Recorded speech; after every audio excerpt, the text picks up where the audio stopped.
Apple's new 2015 13-inch MacBook Pro is faster, has beefed up graphics, and a completely redesigned trackpad. So let's check out if it's worth picking up. So what's up guys, Jonathan here with TLD, and this is my review of Apple's 2015 13-inch MacBook Pro.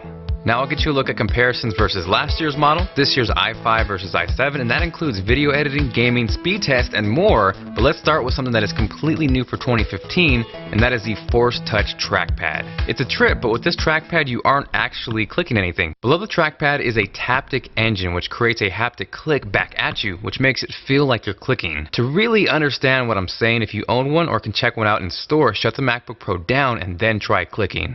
Since it's software controlled, you can adjust it from light to medium to firm depending on your preference. And I was always a tap to click kind of guy, but now really enjoy clicking on this new trackpad. It's strange, yet satisfying. It takes a little getting used to at first, but once you do, you can really tell the difference compared to last year's model. Again, since it's hardware and software controlled, you get even, consistent clicks at any point on the trackpad. Conversely, on a non-Force Touch trackpad, the money clicks happen right in the middle and then closest towards you. You move all the way towards the top of that trackpad and the click game suddenly isn't so hot. On top of that, you can then push down to engage a Force Touch. The sensors gauge how much pressure is being applied, and then from there, gain more control over your Mac.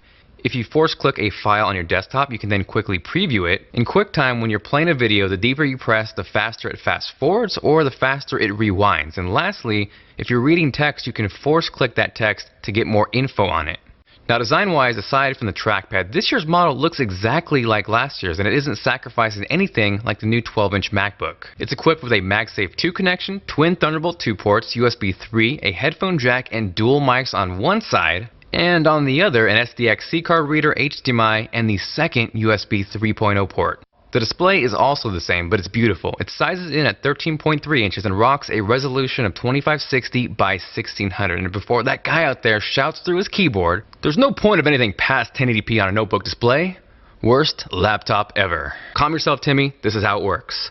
By default, with the 2560 by 1600 resolution, you're getting a screen real estate that looks like 1280 by 800, but since there's twice the pixels vertically and horizontally, you're really getting 4 pixels for each pixel of real estate, which results in a super sharp and oh so crispy image. What's sweet though is that in apps that support Retina scaling, it won't scale things like video. So in Final Cut Pro 10, for example, I can have a full 1080p window playing at a 1:1 pixel ratio, and the text and UI elements come in at 4:1. You can also adjust it system-wide if you need more screen real estate, so it looks like 1440 by 900 or up to 1680 by 1050, which is usually what I have mine set to.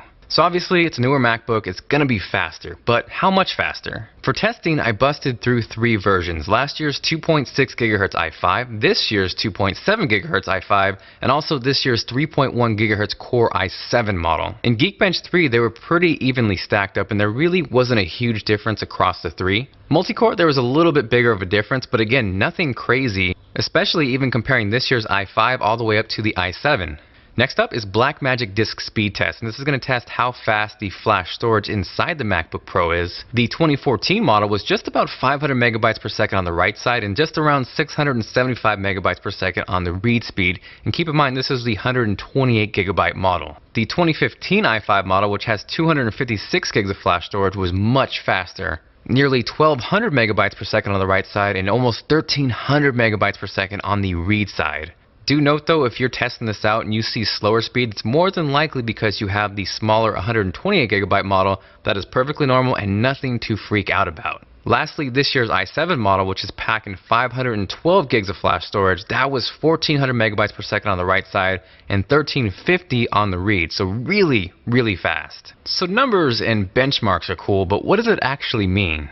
I thought it'd be cool to give you guys a behind the scenes look at shooting a video and then editing it on the MacBook Pro. And I got to hang out with Kevin, aka Fitmen Cook, who is absolutely killing it on Instagram. So we shot an entire video for his channel, and if you're drooling over that food, I'll have a link to his video down below. But what I did from there was take it to my MacBook Pro, lay the chop down, and then from there copy this project to the 2 other MacBook Pros so I can see how fast each of them exported this video. And the final cut ended up being around 3 minutes, 1080p imported from my FS7. The 2014 i5 MacBook Pro dished it out in 1 minute 10 seconds. The 2015 i5 MacBook Pro did the same thing in 1 minute and 5 seconds. And finally, the 3.1 GHz i7 MacBook Pro did the exact same thing in 1 minute flat. Now I also created my own TLD Final Cut Pro 10 benchmark, which you can download and try it out for yourself. This involves a little more rendering and text elements, and the 2014 MacBook Pro, the i5, did this in 1 minute 29 seconds. The 2015 i5 MacBook Pro was only a couple seconds faster, and where we saw the biggest difference was on the 3.1 GHz i7 2015 MacBook Pro. Real quickly, the Photoshop test I ran, the 2014 and the 2015 i5 were pretty much identical, and again we saw a bigger difference with the i7 2015 model. Now as far as a real quick gaming test, just to see how much better the integrated graphics on this year's model are compared to last year's, I went ahead and ran Tomb Raider. Last year's MacBook Pro was just under 12 average frames per second, while this year's jumped up to just under 17, so definitely a little bump there. And as far as this year's i5 versus i7 in terms of gaming for this test, there really wasn't a big difference, not even a full frame per second. Lastly, in Cinebench R15, you can see these benchmarks line up pretty much identically to every other benchmark I've run so far. The 2015 MacBook Pro, whether it's the i5 or i7, has a pretty nice bump in the graphics department, and a decent but not great bump in the CPU department.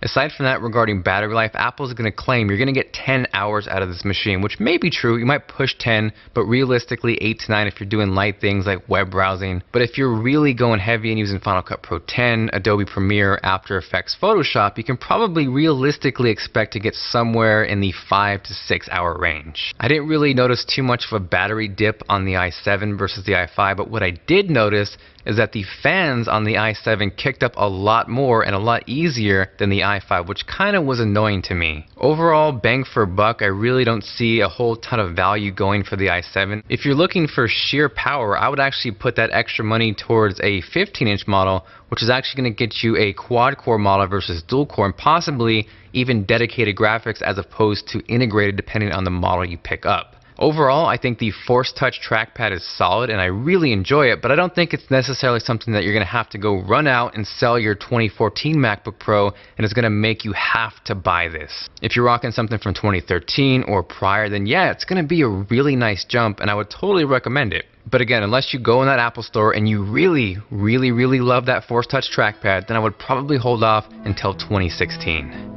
Aside from that, hopefully you guys enjoyed the video. If you did and you are feeling like being awesome, make sure to go Chuck Norris on that like button, and in return, get a virtual high five at your face. If you have any questions or need buying advice on these new MacBook Pros, drop me a line, or actually the best way to get a hold of me is on Twitter at TLDtoday. Pricing, availability, everything you could possibly need to know is linked down below. This is Jonathan with TLD, and I will see you guys later.